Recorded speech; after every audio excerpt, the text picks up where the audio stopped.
Chers téléspectateurs, chères téléspectatrices, bonsoir. Bonsoir également aux auditeurs d'El Mauritania et bienvenue à ce nouveau numéro de votre rendez-vous hebdomadaire d'actualité Zoom Sur que nous consacrons ce soir à l'emploi. Dans sa volonté de faire face aux problèmes de chômage des jeunes, le ministère en charge de l'emploi a initié la réalisation d'une opération spéciale dénommée Programme Mon Projet, Mon Avenir, une opération qui vise à traduire en actions concrètes l'engagement du président de la République de créer 100 000 emplois au cours du quinquennat. Au nombre des objectifs visés par ce programme figure la promotion des micro- et petites entreprises et l'auto-emploi et le suivi et la coordination des actions de développement des PME. Le programme vise par ailleurs le développement de la culture entrepreneuriale dans la société, notamment auprès des femmes et des jeunes, la création de compétences de formation et la contribution à la création d'un tissu de PME rentable et pérenne partout en Mauritanie par la valorisation des potentialités économiques locales. Sur les objectifs, les résultats attendus et les perspectives d'avenir de cet ambitieux programme, nous recevons ce soir sur ce plateau Madame Nbrouh Tlami, directrice de la Procapec, Fodier Djagana, directeur du programme Meshroui Moustarbeli, et M. Béchir Abdelrazak, directeur du département des compétences, tous deux au ministère de l'Emploi. Avant de passer au débat, je vous propose de suivre ce reportage qui revient sur le lancement de la 3e édition du programme Mon Projet, Mon Avenir.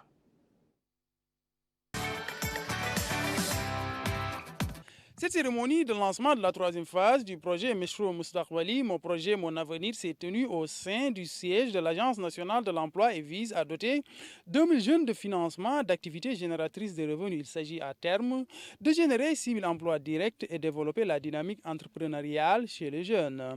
Plusieurs secteurs productifs et des services sont ciblés, dont l'agroalimentaire, l'élevage, la pêche, l'hôtellerie, les nouvelles technologies de l'information et de la communication, la restauration, entre autres. Cette édition 2022 du projet Meshroui Moustarbeli vise à financer et accompagner 2000 promoteurs, comme je l'ai dit tantôt, avec à la clé la création de 6 000 emplois directs. À l'issue des 5 années, nous espérons avoir accompagné et financé 5 000 promoteurs qui seront financés pour la création de 15 000 emplois directs. Pour cela, nous avons besoin du concours de tous, des partenaires financiers, et nous remercions l'AFD d'avoir d'ores et déjà répondu présent par l'octroi d'un financement de 9 millions d'euros, la GIZ et la FAO d'avoir manifesté leur disponibilité à travailler avec le ministère sur la question de l'accompagnement professionnel des entrepreneurs. Nous tenons également à marquer notre gratitude pour les entités publiques, l'Agence nationale pour l'emploi, Teshril, qui nous abrite aujourd'hui, la CDD, la Procapec, pour leur engagement dans la réussite de ce programme, et l'APIM pour le dispositif qu'elle mettra en place dès que cette année pour faciliter et accélérer la formalisation des entités en création. Le directeur général de l'Agence nationale pour l'emploi, Sidati Mohamed Mahfoud, a affirmé que ce programme revêt un cachet particulier du fait qu'il couvre toute l'étendue du territoire national. Il a en outre indiqué que cette 3e phase du programme Mon Projet, Mon Avenir est marquée par la signature d'une convention de partenariat entre Mon Projet, Mon Avenir et l'Agence nationale pour l'emploi. Le président de l'Union nationale du patronat mauritanien, UNPM, Zinabri Moulchir Ahmed, a remercié tous ceux qui ont pris part à la mise en œuvre de ce programme. Il a en outre mis en avant l'importance de l'auto-emploi qui, dit-il, est la voie de salut pour lutter contre le chômage. Il a dans ce cadre salué ce programme. Mon projet, mon avenir est un succès. Il ne faut pas avoir peur de le dire.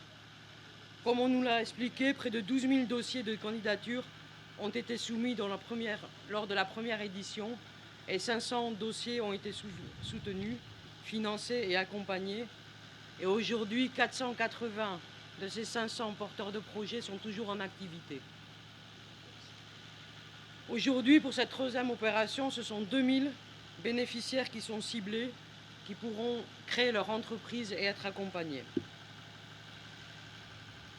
Une autre grande qualité de ce dispositif est de valoriser une approche égalitaire, équitable entre les territoires de la Mauritanie grâce à un système de quotas. Ce sont toutes les wilayas qui sont concernées. Les objectifs de ce projet ont été mis en avant. Pour opérationnaliser ce programme, nous nous sommes fixés les 4 objectifs suivants. D'abord, soit la création, soit le développement de 5000 entités de micro et petites entreprises rentables et génératrices d'emplois stables. Ensuite, à travers ces entreprises, être en mesure de générer 15 000 emplois directs au profit des jeunes et des femmes. Ce programme cible les jeunes âgés entre 20 et 45 ans disposant de projets bien ficelés. Avant d'être éligible pour un financement, le porteur du projet doit passer par les différentes étapes prévues dans ce cadre, à savoir la soumission, la présélection, la présentation du business plan et l'exposé du projet devant un jury pour approbation.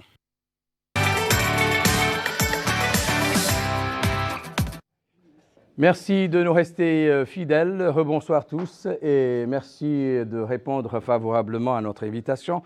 Pour commencer, M. Diagana, peut-on avoir une idée de ce que c'est que ce programme, Mon projet, mon avenir? Merci beaucoup.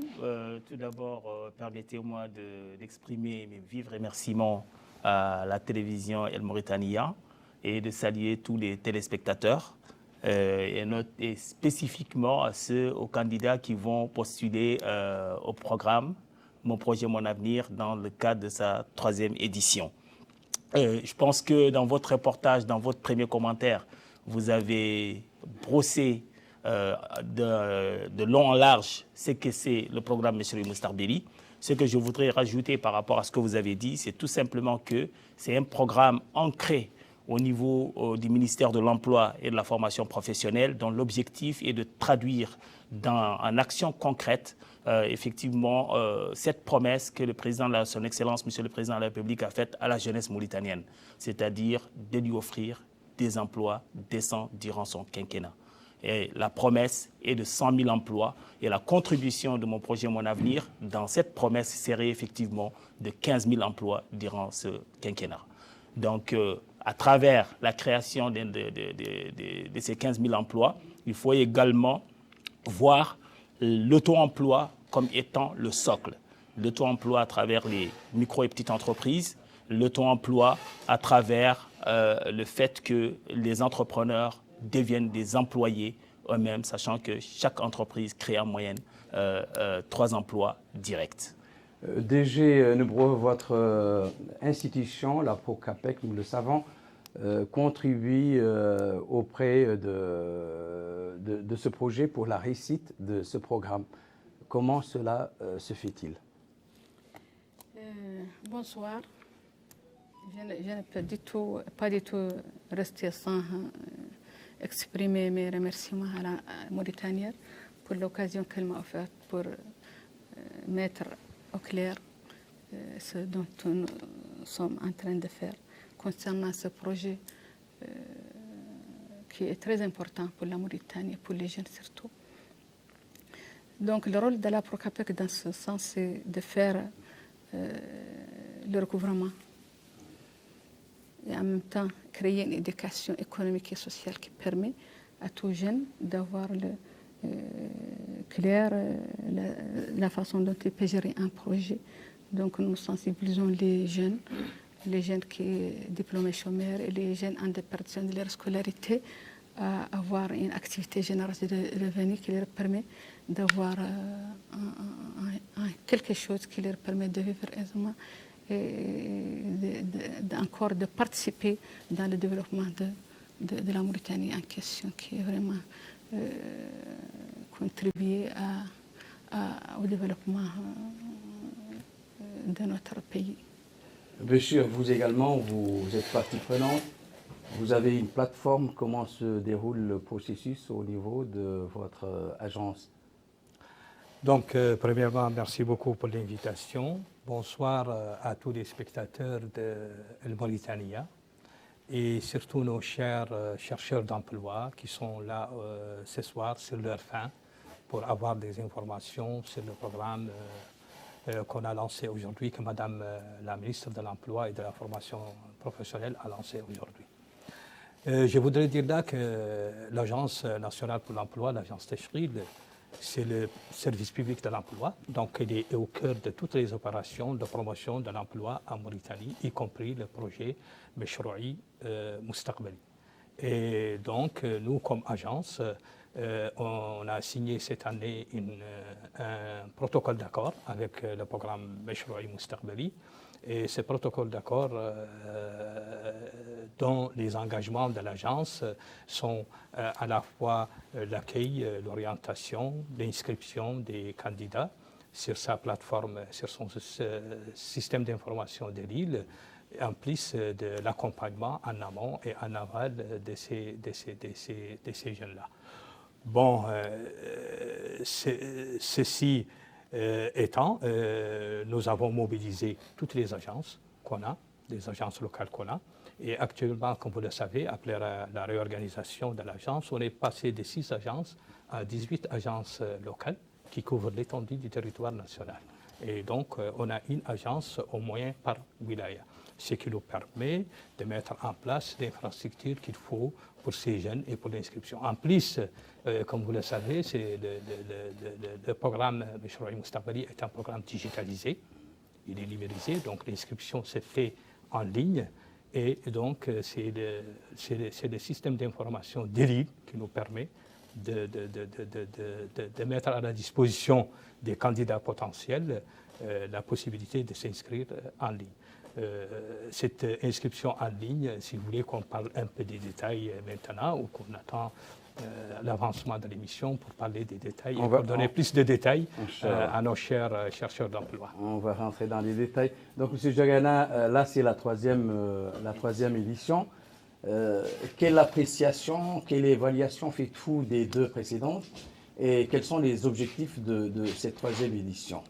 Merci. On va aller étape par étape. Pour éclairer un peu, édifier le maximum possible nos téléspectateurs. Tout à fait. La première édition était une édition qui n'était pas digitalisée. L'appel à candidature nous a permis d'avoir près de 12 300 demandeurs pour 500 projets que nous voulons financer sur les territoires nationaux, avec une entité géographique délimitée au niveau wilaya. Alors, dans ce processus, nous sommes partis avec des partenaires privés, c'est-à-dire des bureaux d'études dans le processus de sélection, mais en nous appuyant de manière exclusive sur le réseau des caisses populaires d'épargne et de crédit pour la mise en œuvre du volet financier. Ces 500 promoteurs entrepreneurs ont bénéficié de leur financement et on a fait, avant la fin du mois de mars, une mission d'évaluation de terrain de ces 500 bénéficiaires, qui est également une évaluation qui a été faite en ligne. Au moment où on fait l'entretien, on saisit les questionnaires directement en ligne et les résultats sont traités vraiment en temps réel.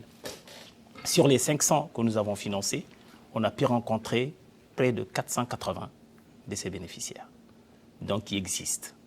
Et parmi ces 480, je le disais tantôt dans votre journal, qu'il y avait une soixantaine d'à peu près 60 PME qui présentaient vraiment des défaillances ou qui présentaient des difficultés par rapport à leur possibilité de pouvoir progresser comme nous le voulons. Mais ça ne veut pas dire qu'ils ne peuvent pas continuer. Et la directrice nationale de Procapec le confirmera. À la même date, nous avons regardé le taux de remboursement que nous avions des montants qui sont échus sur ce programme, qui était de l'ordre de 83%. Je pense que dans un programme pareil, c'est tout à fait honorable un tel résultat. Les partenaires que nous avons, qui nous accompagnent dans cette troisième édition, ont constaté que sont l'AFD notamment, qui contribue cette fois avec un don de 9 millions d'euros dans le cadre d'un cofinancement avec le gouvernement, ont constaté, avec leur propre mission de supervision, que le programme MPMA, Mon projet, mon avenir, est un succès. L'a dit, il ne faut pas avoir peur de le dire. Quand c'est un succès, c'est un succès.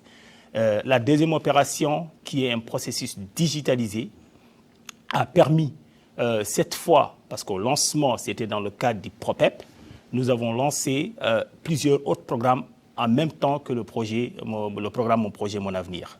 Et nous avions une fourchette d'intervention qui variait entre 1,5 million en Sénouguia jusqu'à 5 millions en Sénouguia, et ce qui nous a permis d'avoir une demande de l'ordre de 1900 dossiers. Et sur ces 1900 dossiers, on cherchait à financer 750 projets.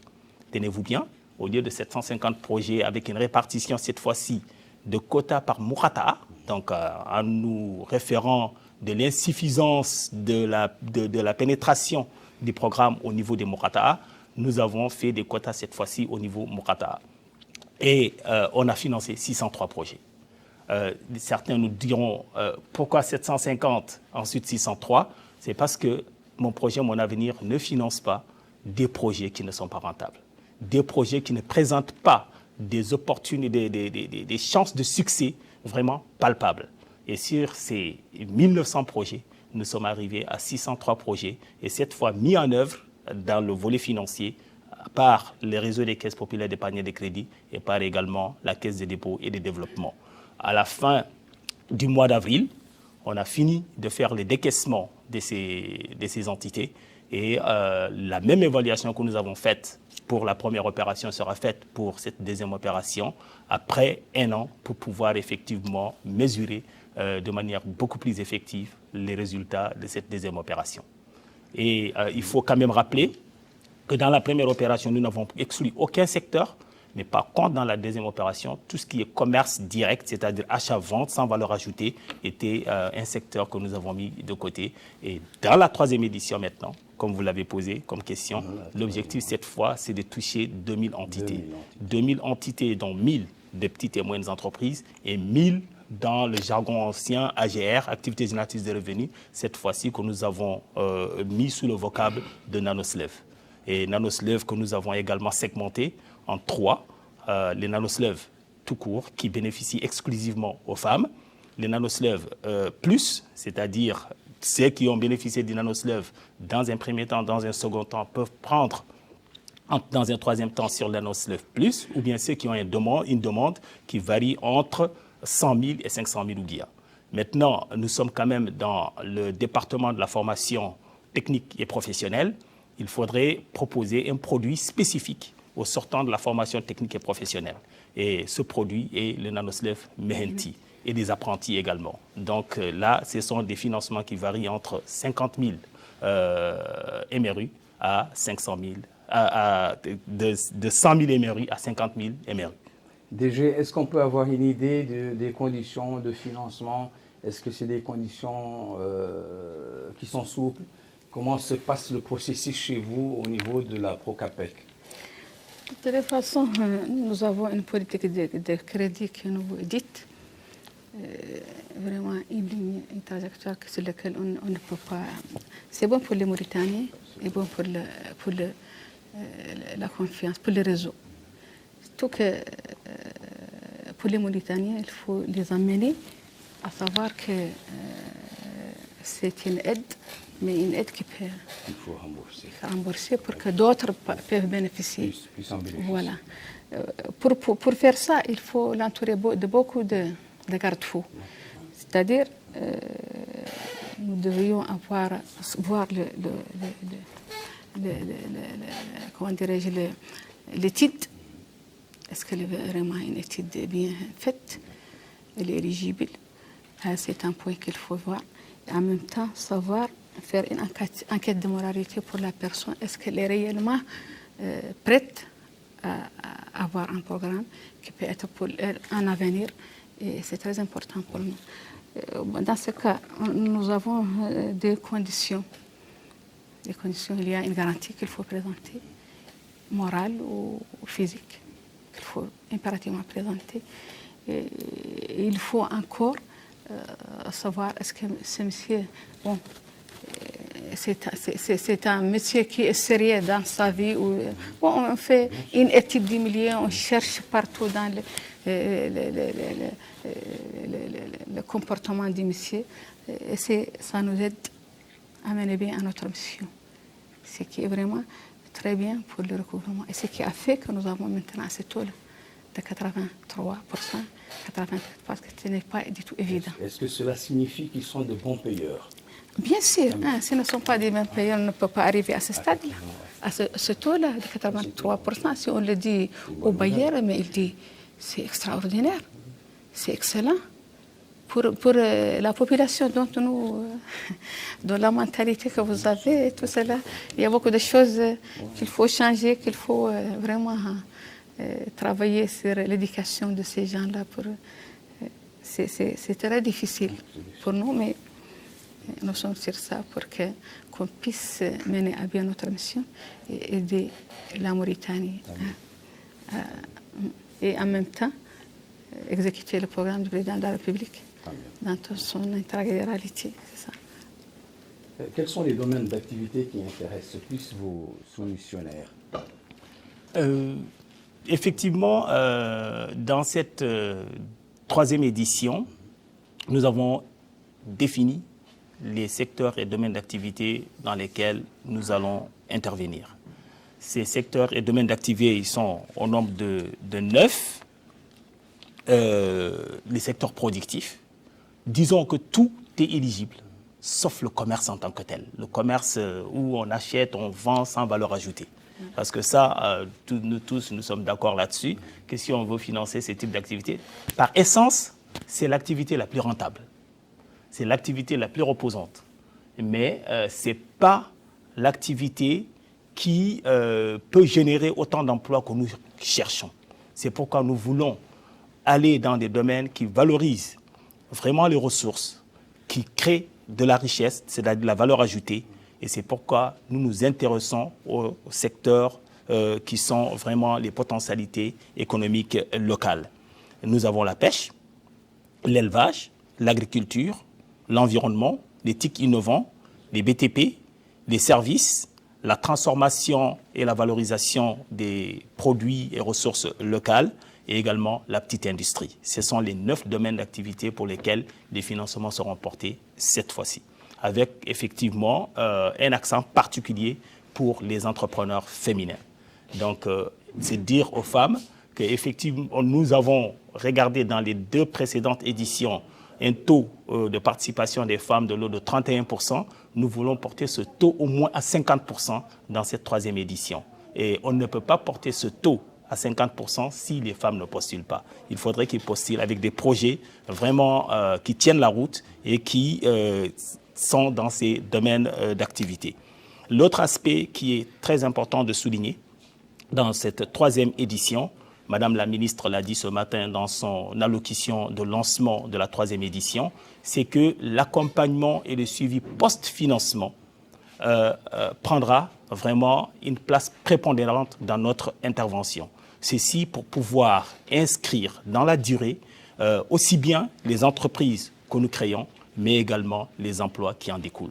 Donc ça, c'est vraiment la quintessence de cette 3e édition. Et également le partenariat, comme l'a dit tantôt Béchir, qui a été scellé entre l'agence Teshril et le programme Mon Projet, Mon Avenir, qui consiste à ramener l'information au tout près des bénéficiaires. Agence Teshril existe aujourd'hui à travers 18 entités opérationnelles sur le territoire national et les conseillers qui sont dans ces agences Teshril et également leurs coordinateurs ont fait l'objet d'une séminarisation en workshop pour leur expliquer le programme Mon Projet, Mon Avenir afin de pouvoir le vulgariser le plus possible auprès des bénéficiaires et les accompagner, les informer, les orienter par rapport à la méthode et à l'approche de pouvoir postuler à ce programme.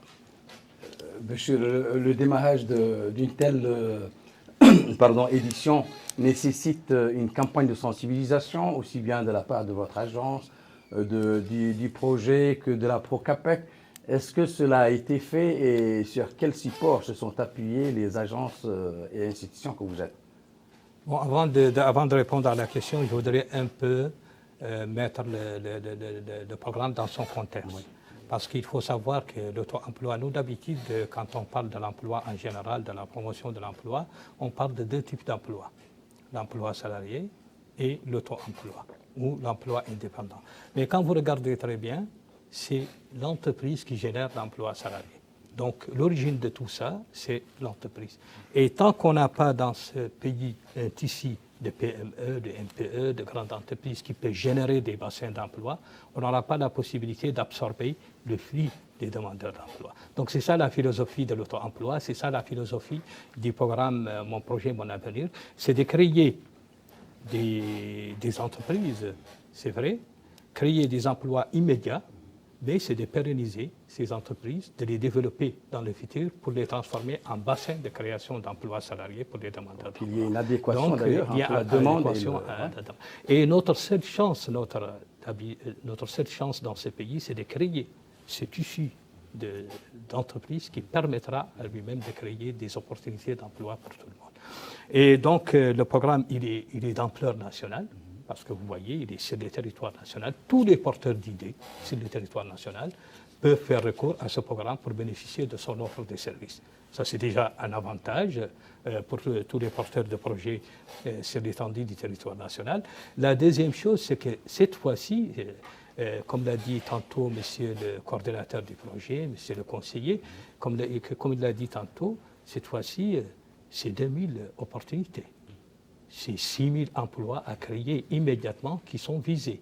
Et donc, c'est des partenaires qui commencent à avoir l'engouement de ce programme-là. On a déjà l'AFD, il y a la FAO encore, qui est déjà avec le programme, et on attend sur le chemin la GIZ qui va joindre le programme. Donc, il y a un programme qui est là, qui vient de s'installer, et qui est très important pour le pays et qui est très important pour l'absorption d'un nombre de chômeurs très important parce que les objectifs du programme, comme l'a dit le conseiller, c'est 15 000 emplois. Pour ce qui concerne la communication, premièrement, la communication, il y a deux aspects. Premièrement, c'est un droit. Il y a un droit qui est pour tout citoyen d'être au même diapason d'information que tous les autres. Et je crois que la communication a déjà commencé, comme l'a dit tantôt monsieur le conseiller, par la formation de la séminarisation de 30 et quelques, presque 40 conseillers répartis sur le territoire national, qui vont faire la communication, qui vont accueillir les gens, qui vont les orienter, etc. La cérémonie d'aujourd'hui, c'était une communication en plus. La cérémonie d'aujourd'hui, avec toutes ces présences-là, avec toute la diffusion qu'il y a eu sur les médias, qu'elles soient publiques, qu'elles soient privées, etc., c'est une communication. Et la communication va continuer avec les agences, avec les équipes de Mon projet, mon avenir, qui seront sur le terrain, et encore sur la plateforme de ligne. Et ça, et ici, je reviens un peu à la plateforme de ligne, si vous voulez bien qu'on explique aux gens qui nous regardent ce soir comment aller, comment s'inscrire et tout simplement comment postuler, comment candidater. Quelles sont les démarches à effectuer? Donc, pour s'inscrire, pour candidater, il faut aller vers www.teshri.mr. Je répète, www.teshri.mr. Il y a deux cas de figure. Soit le candidat est déjà inscrit sur le délit, il aura directement l'onglet qui va apparaître dans son espace, l'onglet Mon projet, mon avenir, 3e édition, et quand il clique, il a toutes les informations et il a tous les produits. C'est le produit de la 3e édition, parce que la 3e édition encore, elle est riche en matière de produits. C'est trois types d'AGR plus des PME, je parle sous le contrôle du coordinateur. Donc, dès qu'il est sur l'onglet, il va trouver l'explication, les conditions d'éligibilité, c'est quoi le programme, comment candidater, et il va trouver encore le formulaire à renseigner. Le formulaire à renseigner, il y a plusieurs parties. Il y a une partie sur la personne elle-même, une partie sur le projet, etc., etc. Mais ce qu'on conseille aujourd'hui, ce soir, aux candidats potentiels. Ça, c'est pour les gens qui attendent des financements pour des AGR ou bien... C'est la même chose, tous les produits sont là. Donc, quand il clique sur l'onglet Mon projet, mon avenir, 3e édition, il va trouver tous les produits, y compris les PME, y compris les types d'AGR qui sont. Et lui, il va cliquer sur le produit qui lui convient. Quand il clique, il va trouver le formulaire à renseigner. Il doit renseigner le formulaire. Mais le système lui permet de renseigner le formulaire en plusieurs étapes. C'est-à-dire que chaque fois, il peut revenir sur son espace, renseigner une partie, sauvegarder les données, sans pour autant les envoyer. Et il reste jusqu'à ce qu'il termine tout le formulaire, il peut le terminer pendant plusieurs jours parce que les candidatures sont ouvertes aujourd'hui et ils continuent jusqu'au 20 juillet, donc 22 juillet. Donc ils ont un mois, plus une journée peut-être, ou 2 jours. Donc il ne faut pas se précipiter. Il faut renseigner attentivement et soigneusement son formulaire de candidature. Et vous avez, il a même la possibilité de tirer les formulaires sous forme de PDF, ils sont là sous forme de PDF, de tirer les formulaires, d'aller les renseigner et après de revenir sur son compte pour saisir les données qu'il a. Pour ceux qui ne sont pas inscrits, ils peuvent s'inscrire en ligne. Quand ils vont vers le site qu'on a cité tout de suite, le www.teshrid.mr, il y a onglet préinscription. Ils cliquent sur ça, ils vont choisir l'agence qui se situe le plus près de chez eux. Moi, je suis à Kaidi, je vais choisir l'agence de Kaidi. Et dès qu'ils cliquent, il y a un formulaire à renseigner. Et ici, 3 conseils aux gens qui vont s'inscrire en ligne sur le système de ligne. Il faut éviter les erreurs, surtout sur le NNI, sur c'est-à-dire le numéro national d'identification, parce qu'on le demande. On est relié avec l'agence. Donc, c'est des précisions très importantes. Oui. Allez-y. On a dit ce soir, on va faire un peu de pédagogie, ce qu'on a dit. C'est important. Et je suis en train de le faire parce qu'on est le responsable, l'agence, elle a la responsabilité Donc, il faut vraiment prêter attention au NNI, le numéro national d'identification, au email, parce que le courriel, c'est sur le courriel qu'on va envoyer le message. Si vous ne mettez pas un courriel qui est exact, vous risquez de ne pas avoir votre message. Et la troisième chose qui est très importante, c'est le code d'accès, parce que chacun doit créer un code d'accès pour accéder à son espace. Si vous oubliez votre code, vous allez avoir des problèmes. Donc, sur ces 3 informations, il faut vraiment prêter attention à ces 3 informations. Et donc, une fois qu'il termine, il envoie sa requête.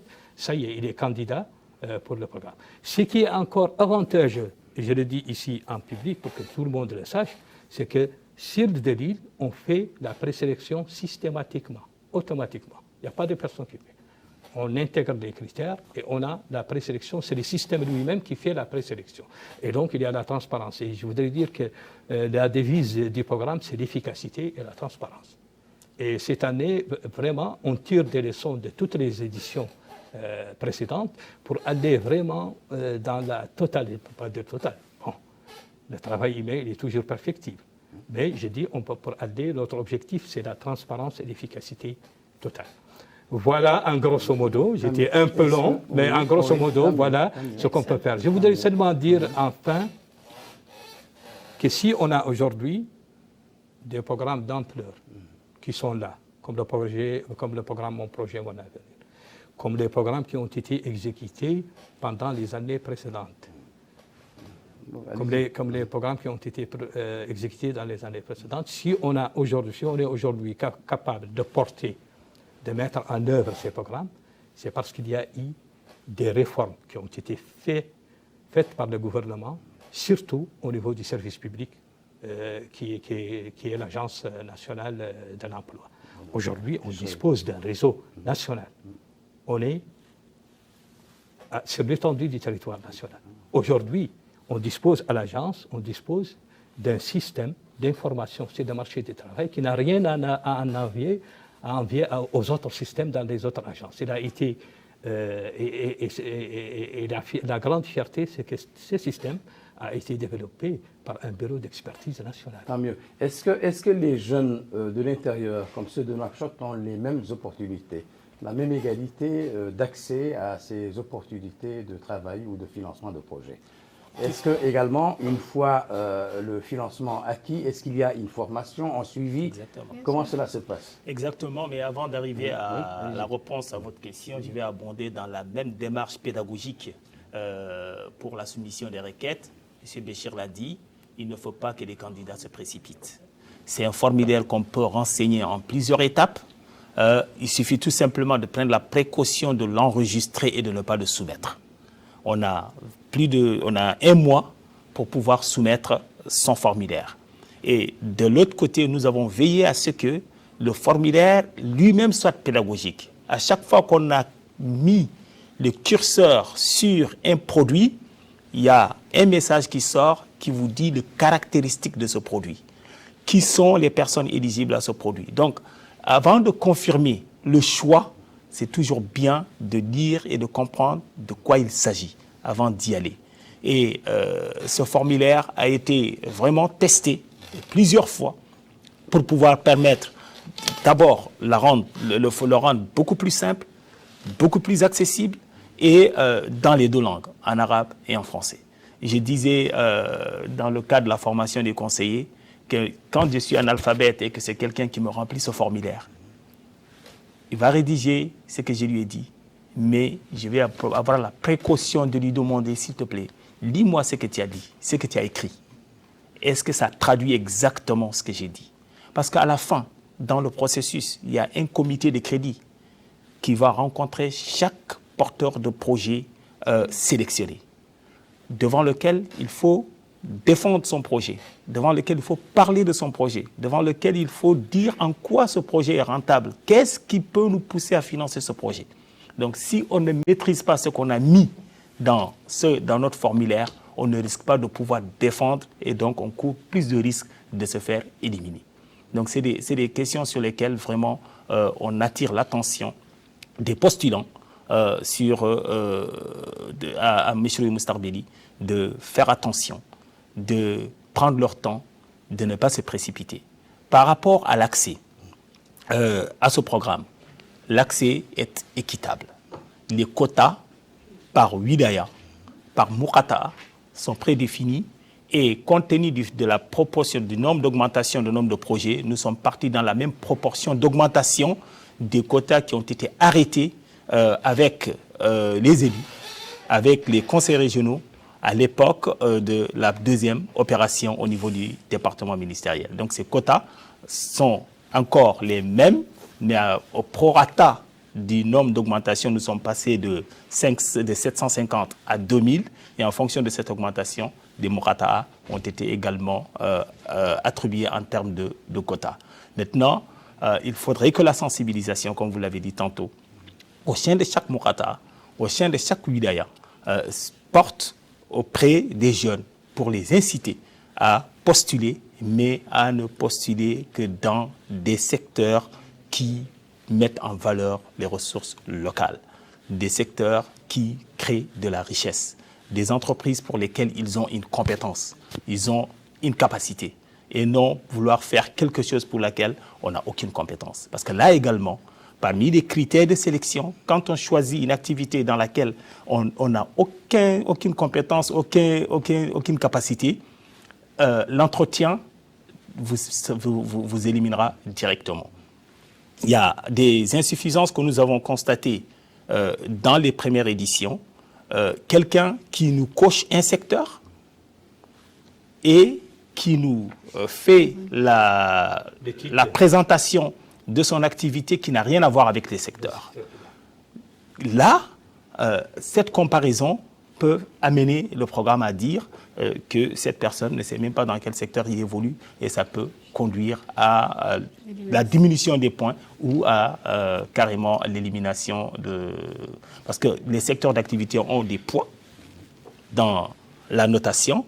Quand on a choisi le secteur de l'élevage, alors que ce que nous faisons est du commerce, et sachant que le commerce est éliminé, on identifie que c'est réellement du commerce, on passe tout de suite à l'élimination. Maintenant, par rapport à la formation, c'est le lieu effectivement de remercier un certain nombre de partenaires qui ont accepté de nous accompagner depuis la fin de la première édition.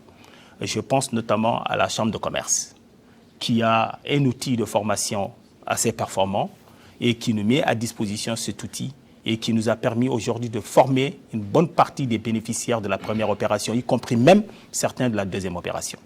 La deuxième entité que je voudrais remercier à ce niveau, c'est la FAO.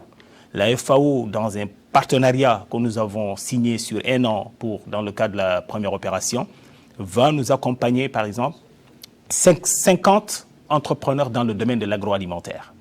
donc qui vont avoir des formations, de l'accompagnement, de l'assistance. Et d'autres sont en train d'emboîter le pas. La GIZ se présente. Et nous avons écouté ce matin le président de l'Union nationale des patronats de Mauritanie, dans son intervention, qui n'était même pas d'ailleurs programmée, a pris l'engagement au nom des patrons de Mauritanie de pouvoir accompagner, assister et donner ce qu'il y a comme leçon à nos entrepreneurs. Parce que comme il l'a dit, tous les patrons aujourd'hui sont passés par là. On commençait petit. Et la leçon que je voudrais également qu'on partage ensemble avec nos demandeurs de financement. Il ne faut pas voir gros. Il ne faut pas chercher à avoir le maximum de financement. Il faut avoir le financement utile. Parce que le maximum de financement est synonyme de surendettement.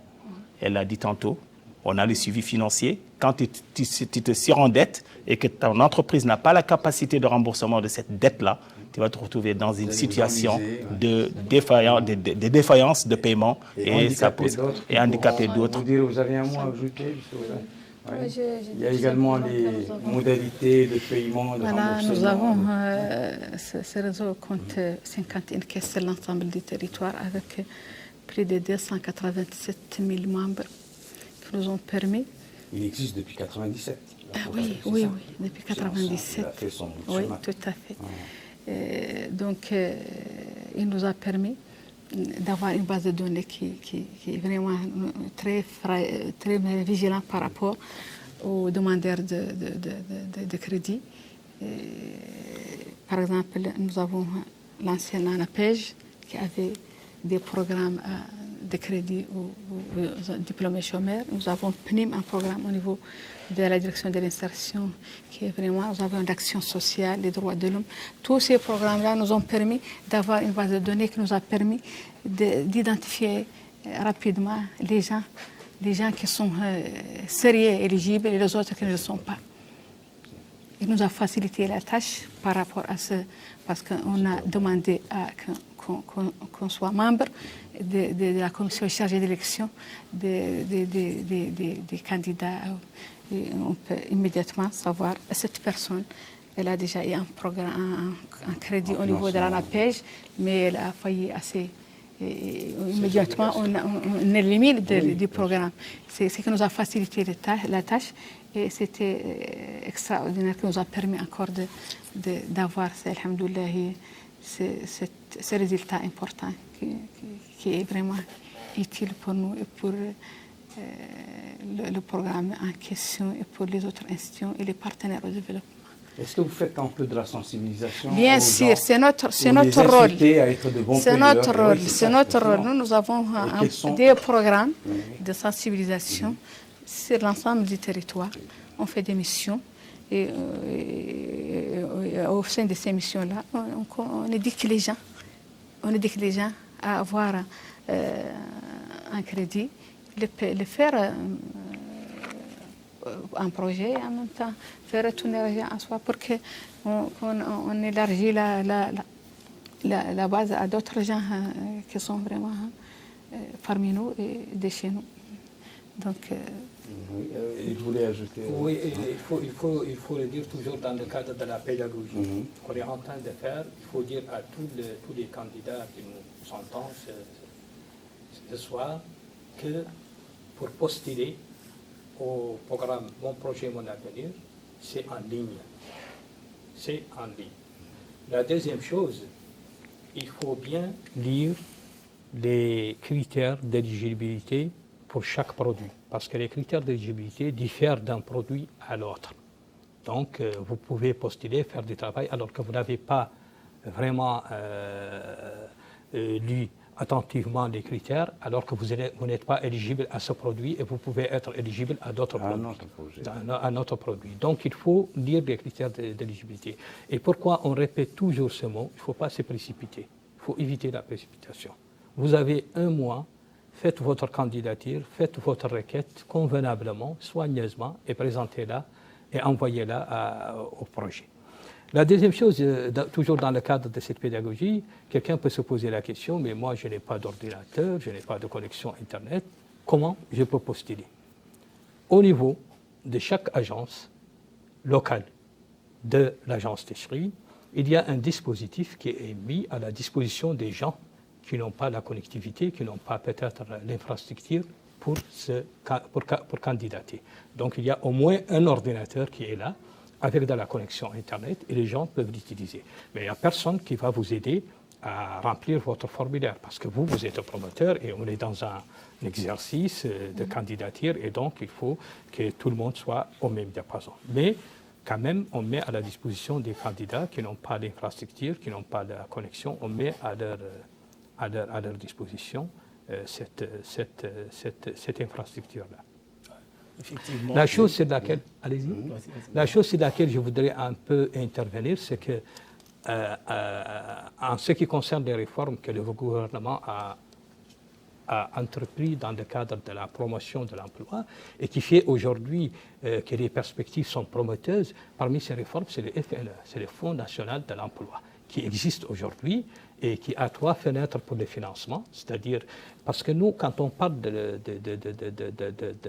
la promotion de l'emploi, il faut savoir qu'on est en train de parler d'un écosystème, tout un écosystème où chaque moyen dépend de l'autre. Il y a l'expertise, ça c'est vrai, il y a des programmes, ça c'est vrai, mais il faut qu'il y ait le financement de ces programmes.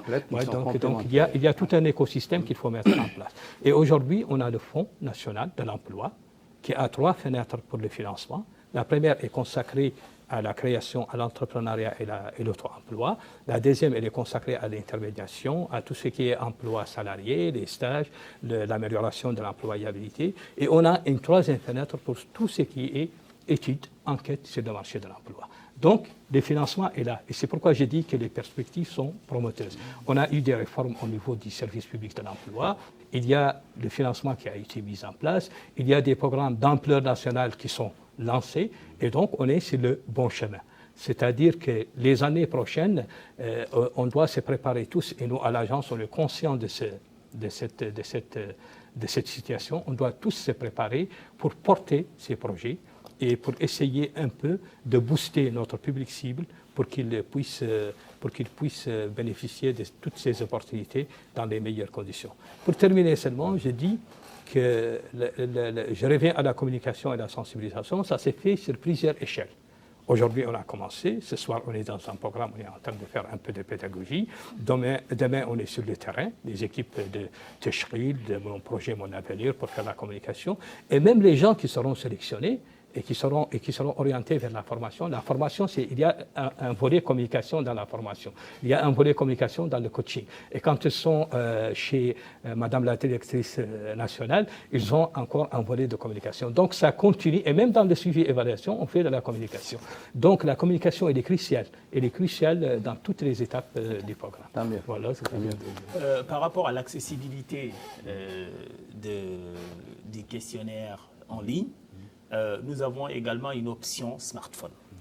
Vous savez, c'est aujourd'hui un des supports qui est suffisamment diffusé dans nos foyers.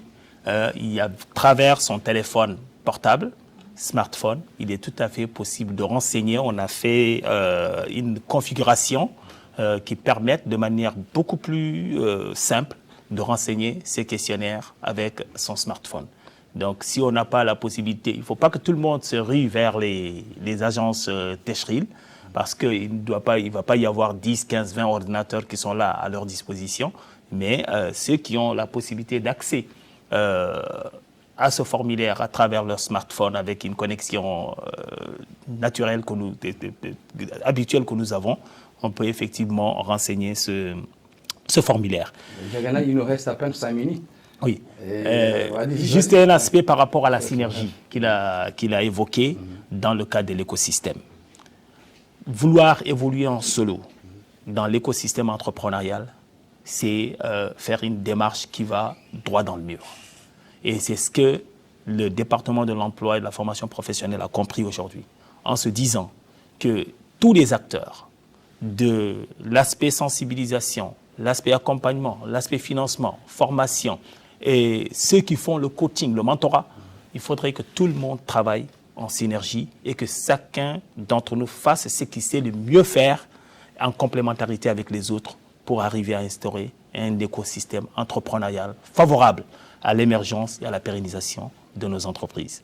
Et ça se met petit à petit en place, tout le monde commence à le comprendre et c'est une dynamique qui a été enclenchée et je pense que ça permettra dans un très proche avenir d'avoir un écosystème où les acteurs identifiés savent ce qu'ils doivent faire, quand est-ce qu'ils veulent faire et en partenariat avec qui. Et ça nous permettra d'avancer de manière beaucoup plus sereine dans l'instauration des entreprises. On ne va pas finir sans se demander quels sont les défis que vous rencontrez dans la mise en œuvre de cette stratégie. Il y en a au moins eu tout au long de ces 3 éditions. Tout à fait. Si on devait en énumérer une ou deux avant de finir, et pendant toutes les étapes. Et passer un message également dans toutes les étapes. Exactement. Exactement les défis. Pour chacun, c'est le mot de la fin. Donc, par rapport aux défis au niveau du programme M. Moustarbeli, je pense que le plus grand défi que nous avons en face de nous, c'est le défi de la sélection et des meilleurs projets. Vraiment, parce que tout le monde postule, tout le monde attend d'être choisi. Il faudrait que la personne qui soit choisie pour pouvoir bénéficier de ce financement soit la personne la plus méritante. Ça, c'est le premier défi, donc le défi de la transparence et de l'équité.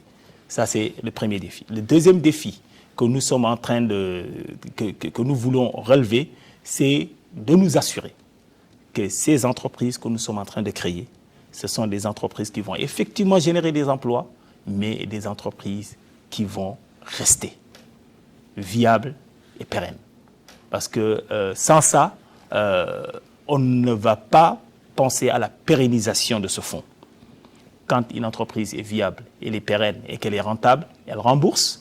Et avec ce même fonds, nous pouvons également financer d'autres candidats dans d'autres éditions dans le cadre de ce programme. Permettez-moi, dans cet accompagnement, de faire également un remerciement à l'endroit de l'AFD qui a compris très vite que nous accompagner dans ce secteur, c'est effectivement accompagner le développement de l'entrepreneuriat en Mauritanie. Bon, moi j'ai dirais des défis, pas seulement pour le programme Mon Projet, Mon Avenir, mais pour tout ce qui est auto-emploi en Mauritanie.